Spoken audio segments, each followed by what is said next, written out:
Telugu Desam party ఏపీలో ఎట్టి పరిస్థితుల్లోనూ అధికారంలోకి రాదని ప్రశాంత్ కిషోర్ తేల్చేశాడు. ఇప్పుడు పీకే జగన్తో పనిచేయడం లేదు. ఆయన రాజకీయ సలహాదారుగా కూడా లేడు. ఇటీవలే విజయవాడ వచ్చి చంద్రబాబు లోకేష్లను కూడా కలిశాడు. వారికి రాజకీయ సలహాలు సూచనలు ఇచ్చాడు.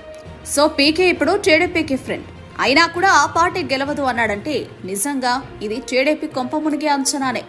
కొద్ది రోజులుగా దేశంలో పీకే అడుగుపెట్టిన చోటల్లా విజయం సాధ్యమైంది. బీజేపీకి వ్యతిరేకంగా బెంగాల్లో మమతను, ఢిల్లీలో కేజ్రీవాల్ను, తమిళనాడులో స్టాలిన్ను, ఏపీలో జగన్ను గెలిపించారు. ఆయన స్కెచ్ గీస్తే, అంచనా వేస్తే తిరుగుండదు. అలాంటి పీకే తాజాగా ఏపీ పాలిటిక్స్ పై చేసిన కామెంట్స్ వైరల్ అయ్యాయి. ఏపీలో టీడీపీ, జనసేన, బీజేపీ కలిసి పోటీ చేసిన 50 సీట్లకు మించదు అంటూ బాంబు పేల్చారు. ఎట్టి పరిస్థితుల్లోనూ ఈ కూటమి అధికారంలోకి రాదని, జగన్ సొంతంగా 120 సీట్లకు పైనే సాధిస్తాడని పీకే అంచనా వేశాడు. దీంతో పచ్చమందకు ఫ్యూజులు ఎగిరిపోయినంత పనైంది. తమ మనిషే ఇంత కన్న కఠోర వాస్తవం